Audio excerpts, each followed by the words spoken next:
आज एक बालक आया मेरे से मिलने सुबह,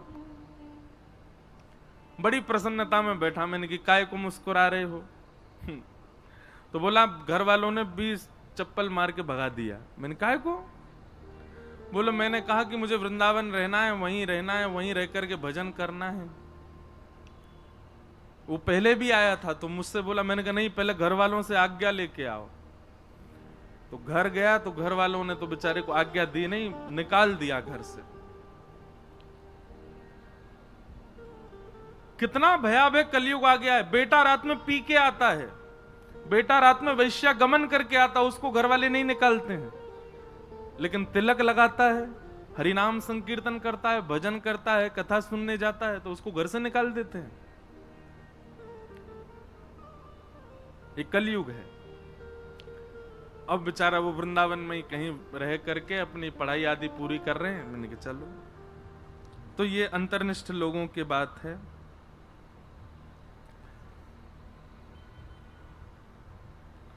किन्हीं का भाव है कि गोविंद में हृदय अति लग रहा है, श्री राधा रानी में मन नहीं लग रहा, क्या करें? ठाकुर जी आपकी भक्ति से प्रसन्न नहीं है। आप जो भाव अर्पित कर रहे हो उससे शायद ठाकुर जी को कहीं ना कहीं कोई प्रसन्नता नहीं। तो यह बात निश्चित है कि किशोरी जी की भक्ति करो और श्याम सुंदर प्रिय लगने लग जाएं तो किशोरी जी प्रसन्न है, और ठाकुर जी की भक्ति करने लगो और करते करते किशोरी जी का जब कोई वाक्य सुनो, किशोरी जी की कोई लीला सुनो तो नेत्र सजल हो जाए, समझ जाना ठाकुर जी प्रसन्न है। हनुमान जी की भक्ति से यदि हनुमान जी प्रिय लगते हैं, राम जी प्रिय नहीं लगते, तो हनुमान जी प्रसन्न नहीं है आपसे। हनुमान चालीसा का पाठ करते करते करते राम जी से स्नेह हो जाए और राम राम जपते जपते जपते जपते श्री हनुमान जी प्रिय लगने लग जाएं। ये भक्ति का ये एक विपरीत स्वरूप होता है। आप जिसका भजन करो तो उसका प्रिय आपको प्रिय लगे। अरे भाई, प्रेम का ये स्वरूप है कि हमारे प्रेमी को जो प्रिय है वो हमको अपने आप प्रिय लगने लगता है।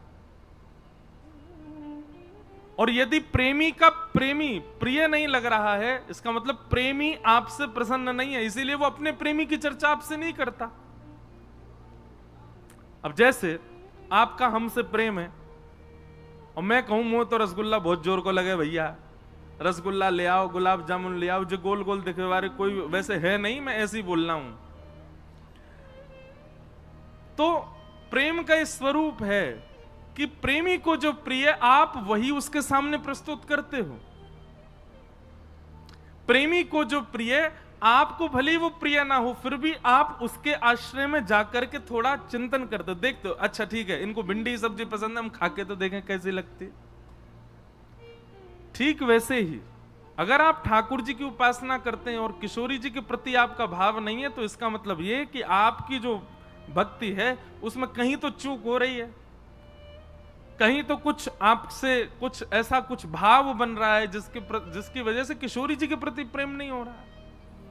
और कोई यदि किशोरी जी कोई भजे जा रहा है, बस श्री राधा श्री राधा श्री राधा, ठाकुर जी के प्रति कोई भाव नहीं, तो निश्चित है कि उसकी भक्ति स्वीकार्य नहीं हो रही है। तो इसलिए चूक कहां हो रही है वो ढूंढो और उसको ठीक करो। किशोरी जी के प्रति प्रेम उत्पन्न हो तब समझो कि हां लाल जी आपके भक्ति से प्रसन्न है।